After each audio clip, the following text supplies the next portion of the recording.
whether or not you agree with Trump's policies, it's undeniable that, at best, he's the most morally corrupt president in modern history. My question is, how do you reconcile your support for him with his character?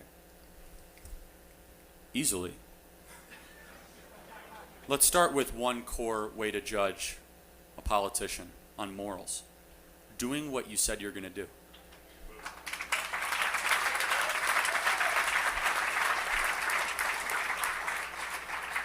Would you agree that's probably an important thing to judge someone on? That's honesty, isn't it? Doing what you say you're going to do? Yeah, absolutely. Okay. My job is to tell you, Charlie Kirk isn't stupid. To be clear, he spews stupid stuff out of his mouth, and he's funded to promote propaganda. Or more free. It's become a dystopian nightmare. You guys know that. Now you might say, Charlie, that's a correlation with a causation. Think about it. If you're on the 32nd floor renting, not owning, if you're not in the weeds and in the yard and understanding what it takes to grow food and to maintain the land, are you going to be more or less likely to actually be a conservative? The higher the building, every single study shows they become more liberal over time. But when he took this kid's question about reconciling his support for Trump despite Trump's character and turned it into a core way to judge morality in terms of Trump doing what he said he was going to do, it was a masterpiece in misdirection. Considering what Charlie Kirk cataloged as evidence that Trump was being honest within his power is key. And I'll get to this in a second. Of course, Trump is immoral, just based on things he says and does. Charlie is essentially playing the between me and my brother we know everything game, where if you ask the corny dad who would say such a thing, a question that they don't know the answer to, they can say, that's one my brother knows. So there's an out for Trump's failures if there's something he didn't follow through with, such as, off the top of my head, the border wall with Mexico, in addition to them not paying for it. Also failing to do something about Obamacare. Charlie could say those things weren't in 45's power. But what I want to focus on is Charlie Kirk resetting the agenda when debating someone, which is smart, if he's not caught doing so. So when this college kid asked him about white privilege, Charlie said, race is deeply tied to socioeconomic. No, it's not. Yeah, Why yes, are it Asian is. Americans the most rich people in the country? for one, East and South Asians do a lot of things, quote unquote, right according to professed conservative standards.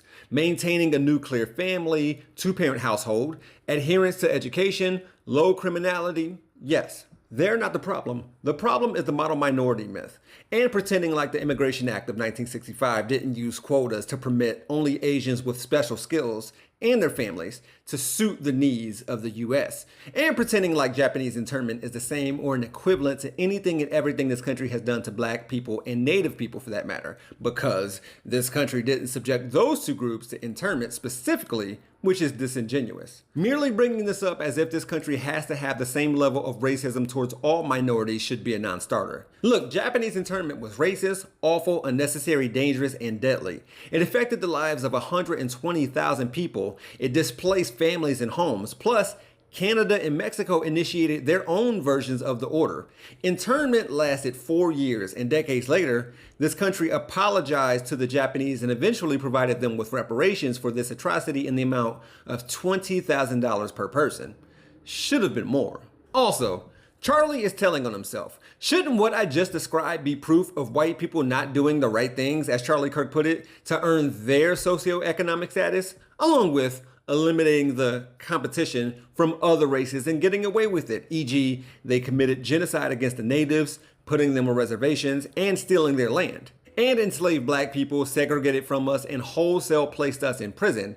And while Charlie Kirk admitted during this debate with this young adult that a lot of the problems in black communities have something to do with socioeconomic factors, he did so to dispel systemic racism. Meanwhile, Charlie knows that what white people got from lynching, imprisoning, bombing, killing, and pillaging black, brown, and native people is the reins of a country.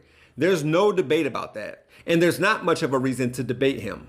For Rebel HQ, I'm Jeff Wiggins. My architect knows Japanese. For more from the Young Turks, stay right here.